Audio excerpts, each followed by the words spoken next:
चलें जी, अभी मैं कंपाइल करूँगा बात को। ये थर्ड पार्ट है और मैं उम्मीद करूँगा कि आखिरी पार्ट होएगा। अगर मेरे जहन में कोई पॉइंट रह ना जाए तो कोशिश करता हूँ इसी में कंपाइल करूँ। इमरान खान नाकाम क्यों हुआ, लास्ट पार्ट। तो मैं इकोनॉमिक विज़न की बात कर रहा था। अभी आप बोलोगे कि मैंने 2 वीडियोस में आपको ये तो बोला कि इकोनॉमिक विज़न क्या होना चाहिए, आई मीन क्या कैसे होता है और कैसे लोगों ने इकोनॉमिक विज़न से अपनी कंट्री का सिनेरियो चेंज कर दिया फाइनेंशियली। तो अभी आप इतनी बातें कर रहे हो लेकिन आप कोई इकोनॉमिक विज़न नहीं दे रहे पाकिस्तान के लिए। तुम्हारे मेरे जहन में क्या आइडिया है कि पाकिस्तान में इकोनॉमिक विज़न कैसे आ सकता है? तो मेरे पास बहुत आसान हल है और ये मेरी इंडस्ट्री से रिलेटेड भी है और अभी दुनिया इसकी वजह से अगले 20 साल में चेंज भी हो जाएगी। तो मैंने आपको मिसाल दी थी बैटरी टेक्नोलॉजी में। टेस्ला बहुत अच्छा परफॉर्म कर रही थी, लेकिन चाइना क्योंकि उस टेक्नोलॉजी में 20 साल से नाकाम हो रहा था। जब टेस्ला को उन्होंने सब्सिडाइज़ किया, BYD की एक कंपनी क्रिएट की, कंपनी बार बार फेल हुई। इवेंचुअली 10 साल के अंदर वो 10 से 12 साल के अंदर टेस्ला को भी कम्पीट करना शुरू होगी और इवेंचुअली टेस्ला से भी ज़्यादा गाड़ियाँ बेचना शुरू हो गई। तो अभी आईटी रेवोल्यूशन में इंडिया हमसे आगे चला गया। उन्होंने राइटली 2000 में डिसीजन लिए अच्छे कि वो सर्विस इंडस्ट्री में हम पूरी दुनिया को सर्विस प्रोवाइड कर सकें और उन्होंने अपने बंदे ट्रेन भी किए। ठीक है, इसी सेक्टर में अगर आप पाकिस्तान में देखें कि सर्विस इंडस्ट्री एक वाहिद सेक्टर है पाकिस्तान में आईटी का जो ग्रो कर रहा है एवरी ईयर। बहुत सारे फ्रीलांसर पाकिस्तान में ट्रेंड हो रहे हैं और दुनिया को सर्विस दे रहे हैं। और एक एस्टीमेट के मुताबिक मेरा ख्याल है 1 से 2 बिलियन डॉलर ये पाकिस्तान में लेके आ रहे हैं सर्विस बेस्ड इंडस्ट्री। मगर इसमें गवर्नमेंट का कोई विज़न नहीं है कि गवर्नमेंट को पता नहीं है कि सर्विस इंडस्ट्री में अगर आपने काम करना है तो आप कैसे काम करोगे। तो मैं आपको ऑनेस्टली बताऊंगा कि सर्विस इंडस्ट्री वाली बोट हम मिस कर चुके हैं और अभी दुनिया को हम सर्विस इंडस्ट्री में एक चीप लेबर प्रोवाइड कर सकते हैं। ठीक है, तो मैं मिसाल दूंगा पाकिस्तान की कि आप पाकिस्तानियों से पूछो कि लोग आपको बोलेंगे कि पाकिस्तान बहुत इम्पोर्टेंट मुल्क है जियोपॉलिटिकली, दुनिया में इसका बहुत असर रसूख है और हम दुनिया के लिए बहुत इम्पोर्टेंट मुल्क हैं। हमारी इकॉनमी एस्टीमेट के मुताबिक कम ज़्यादा 300 बिलियन डॉलर है, सिर्फ 300 बिलियन डॉलर। और अभी आपने यूक्रेन का हाल देखा, 200 बिलियन 200-250 बिलियन डॉलर की इकॉनमी थी, नक्शे से ही ख़त्म हो गई। ठीक है, आधे में रशिया बैठा हुआ है और आधे के लिए यूक्रेन अपनी जान बचाने के लिए कंट्री को सस्टेन कर रहे हैं। ठीक है, तो एक्सपोर्ट उनकी बिल्कुल ख़त्म हो गई और 250 बिलियन डॉलर की इकॉनमी ऐसे उड़ी।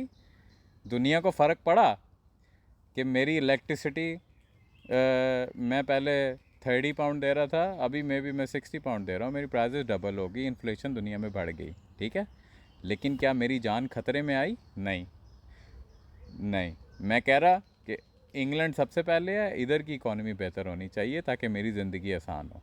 ठीक है, मुझे फ़र्क पड़ता है मॉरली, इमोशनली जो यूक्रेन में हो रहा बुरा हो रहा, लेकिन मेरे लिए मेरा घर सबसे पहले इम्पोर्टेंट है। मैं घर में ठीक रहूं, मेरे लिए सबसे पहले मेरा घर है। मेरा घर इंग्लैंड में है, तो मैं दुआ करूंगा कि इंग्लैंड की इकॉनमी थ्राइव करे। तो मुझे मेरी इमोशनली अटैचमेंट तो होएगी, लेकिन मैं मर रही ना। जब तो मेरे मरने की बात नहीं आ रही तो मैं रात को उठ नहीं रहा यूक्रेन के लिए, नींद नहीं ख़राब कर रहा अपनी। हाँ, परेशान हूँ, यूक्रेन में जो हो रहा बुरा हो रहा, लोग मार रहे जो कि नहीं होना चाहिए। और हम एक जो डंका दुनिया को बचाते हैं कि हम न्यूक्लियर पावर हैं, तो आपके सामने न्यूक्लियर पावर एक और मुल्क भी है, नॉर्थ कोरिया। उसकी आवाम मर रही है भूख से और अभी 2-4 साल पहले मैं एक डॉक्यूमेंट्री देख रहा था कि एक नॉर्थ कोरिया से बंदा भाग के आया, साउथ कोरिया में उसको कैप्चर किया, उसको 5-6 गोलियां मारी नॉर्थ कोरिया की आर्मी ने। जब उसको ऑपरेशन थिएटर लेके गए तो मिरेकलसली उसकी जान बच गई, 6 गोलियां खाने के बावजूद भी। लेकिन जब उन्होंने उसका पेट फाड़ा, अंदर उसके पेट के अंदर पैरासाइट्स थे जो उसको अंदर से खा रहे थे। तो उन्होंने किलो किलो के पैरासाइट उसके जिस्म से निकाले, क्योंकि वो भूखमरी इतनी थी नॉर्थ कोरिया में कि वो घास जो खा रहा था वो उसमें बैक्टीरियल इन्फेक्शन उसके अंदर क्रिएट किया और पैरासाइट उसके अंदर घास खाने की वजह से बन गए। तो नॉर्थ कोरिया न्यूक्लियर टेक्नोलॉजी में बहुत प्रोमिनेंट मुल्क है, लेकिन नॉर्थ कोरिया जो डंका न्यूक्लियर का बजाता है उससे उसने अपनी आवाम का बेहतरी नहीं कर सकी। फाइनेंशली उसकी आवाम उधर भुखमरी पड़ी हुई है, पर डर की हुकूमत है, उस डायनेस्टी के ख़िलाफ़ कोई एक्शन नहीं लेता। एक फैमिली रूल कर रही है, लोगों की हिम्मत नहीं है कि अगर वो ज़ुबान उठाएंगे तो अगले दिन ही मारे जाएंगे, तो कोई ज़ुबान नहीं उठाता, तो कोई ज़ुबान खोलता नहीं है। उनकी आवाम जो है डर के पिस रही है। ठीक है, तो न्यूक्लियर पावर हो, पाकिस्तान एग्जिस्ट करे या नहीं करे, दुनिया को इससे कोई फ़र्क नहीं पड़ता। मे बी $300 बिलियन की इकॉनमी फ़ारग होएगी, लोगों की थोड़ी सी कपड़े की प्राइजेस ऊपर जाएंगी, और मे बी थोड़ी कमोडिटी हम 26 या 30 बिलियन डॉलर की लोगों को एक्सपोर्ट करते हैं, उससे थोड़ा फ़र्क पड़ेगा, लेकिन दुनिया को कोई फ़र्क नहीं पड़ेगा। लोग अपनी ज़िंदगी में मूव ऑन होएंगे, पाकिस्तान हो या ना हो कोई फ़र्क नहीं पड़ता। तो अभी वापस आते हैं आईटी की तरफ। मैं समझता हम आईटी की बोट मिस कर चुके हैं। मे भी हम 1.5-2 बिलियन डॉलर एक्सपोर्ट तो कर रहे हैं आईटी सर्विसेज में, लेकिन हमारे पास वो आईटी सर्विसेज इसलिए आती हैं क्योंकि हम सस्ते हैं पूरी दुनिया से, इंडिया से भी सस्ते हैं, क्योंकि हमारे लोग भूख से मर रहे हैं, उनको काम चाहिए, मयारी काम नहीं है, क्योंकि अभी हम न्यू हैं, लेकिन हमारा नाम बन रहा है दुनिया में कि हम सर्विस इंडस्ट्री में अगर आपको कोई सस्ता आदमी चाहिए तो वो आपको पाकिस्तान से मिलेगा। पर हम बोट मिस कर चुके हैं, हम इस पर कोई इनोवेटिव नहीं चीज़ कर सकते, हमारी कोई इनोवेशन नहीं होगी इसमें, हम इसे इकॉनमी टर्न अराउंड नहीं कर सकते। तो ऐसा क्या है जिससे हम मे बी आईटी में कुछ करें लेकिन इकॉनमी टर्न अराउंड करें? तो आपने पिछले 3-4 सालों में देखा होगा एआई। तो अभी भी आप बड़ी कंपनी को रिसर्च करें तो एआई कंपैरेटिवली बहुत न्यू टेक्नोलॉजी है। तो मे बी बहुत कम ओपन एआई और माइक्रोसॉफ्ट जैसी कंपनीज़ ने इस पे एवोल्यूशन लेके आए हैं, इनोवेटिव लेके आए हैं, लेकिन अभी भी इसके एल्गोरिदम बन रहे हैं, और मे बी 10-15 साल में ये इंडस्ट्री डिस्ट्रप्टिव होएगी और बहुत सारी जॉब्स ये नई क्रिएट करेगी। तो वो जॉब्स, वो अगर अब हम ही अभी से ही कोई इकोनॉमिक विजन बनाएं एआई रिलेटेड, हमारी ऑलरेडी सर्विस इंडस्ट्री है, सिर्फ इकोनॉमिक विजन होना चाहिए कि अगले 15 साल हम पाकिस्तान में एआई हमारी टॉप प्रायोरिटी होएगी।